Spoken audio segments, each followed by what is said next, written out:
A guerra com o Irã entrou em um ponto em que destruir alvos já não basta, porque agora o foco não é só quem bombardeia mais, é quem consegue sustentar a pressão por mais tempo. E neste momento, o sinal mais perigoso dessa mudança está em um nome que pouca gente conhecia até agora: Karg. A ilha concentra a maior parte das exportações de petróleo do Irã e virou um dos centros estratégicos mais sensíveis de toda a guerra. Os Estados Unidos atingiram alvos militares ali, mas preservaram a infraestrutura petrolífera. Ou seja, Washington não apenas bombardeou. Washington deixou claro que ainda guarda uma carta maior para pressionar Teherã. E quando uma guerra passa a mirar a principal válvula financeira de um regime, ela muda de patamar. É por isso que o envio do USS Tripoli e de cerca de 2.500 fuzileiros navais pesa tanto. Isso não parece movimento de quem enxerga o conflito perto do fim. Parece preparação para uma campanha mais longa, mais instável e com mais opções sobre a mesa. Em Washington já existe preocupação com a possibilidade de tropas em solo, e o próprio debate sobre Karg mostra que a guerra começou a girar em torno de pontos de alavancagem econômica, não apenas de destruição militar. Só que do outro lado, o Irã também está jogando para prolongar essa guerra. A lógica iraniana não é vencer os Estados Unidos em poder de fogo, é sobreviver, retaliar e encarecer o conflito até que o custo político e econômico fique alto demais. O regime aposta em uma guerra de atrito baseada em resistência, disrupção energética e comando descentralizado. É aí que entra a chamada defesa em mosaico.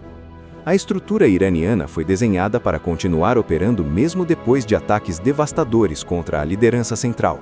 Em outras palavras, mesmo perdendo chefes, o sistema continua funcionando. E isso torna a guerra mais difícil de encerrar, porque cada célula pode continuar lutando mesmo depois de bombardeios massivos.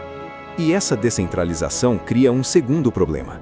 Ela aumenta o risco de erro, escalada e guerra espalhada pela região.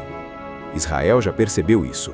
O país entrou em uma nova fase ao atacar pontos ligados ao IRGC e ao Basij dentro do Irã, numa tentativa de enfraquecer os mecanismos de controle interno do regime e abrir espaço para pressão doméstica contra o poder central.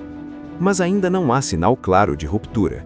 Ou seja, Israel tenta desorganizar a máquina interna do regime, mas o resultado político dessa pressão continua incerto. Enquanto isso, a arma mais poderosa do Irã talvez não esteja no céu nem em terra, está no mar.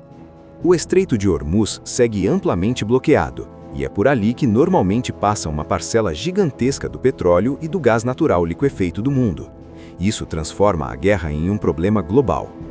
E o impacto já foi além do petróleo. Uma parte crítica do comércio de fertilizantes e insumos agrícolas também depende dessa rota. Isso significa que o Irã não está apenas tentando pressionar os mercados de energia, está ameaçando cadeias que chegam até o campo, aos alimentos e ao custo de vida em vários países. E há um detalhe que deixa tudo ainda mais sensível. Nos Estados Unidos, surgiram suspeitas de que a Rússia poderia estar fornecendo ao Irã dados estratégicos sobre ativos americanos. Moscou nega, mas só o fato dessa hipótese estar em circulação já mostra o tamanho do risco.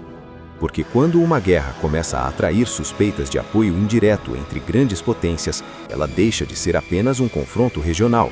Ela começa a ganhar um peso muito maior no equilíbrio internacional. No fim, é isso que define o momento atual. Os Estados Unidos pressionam a principal artéria econômica do Irã sem fechar todas as portas. O Irã responde transformando energia, comércio e resistência descentralizada em arma estratégica. Israel tenta corroer o controle interno do regime, mas o resultado político dessa pressão continua incerto. No final, o recado agora é claro. Essa guerra entrou na fase em que sobreviver já virou estratégia. E quando isso acontece, qualquer conflito se torna muito mais perigoso. Se você quer acompanhar os próximos movimentos dessa crise com análise direta, contexto estratégico e sem enrolação, se inscreva agora no canal. Porque aqui no Cenário de Guerra, você acompanha os conflitos que movem o mundo.